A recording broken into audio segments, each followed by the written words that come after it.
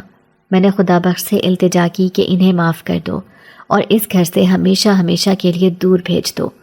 خدا بخش نے میرا کہا مانا اور ایسا ہی کیا۔ اس طرح چچا اور چچی کو محل سے نکال دیا گیا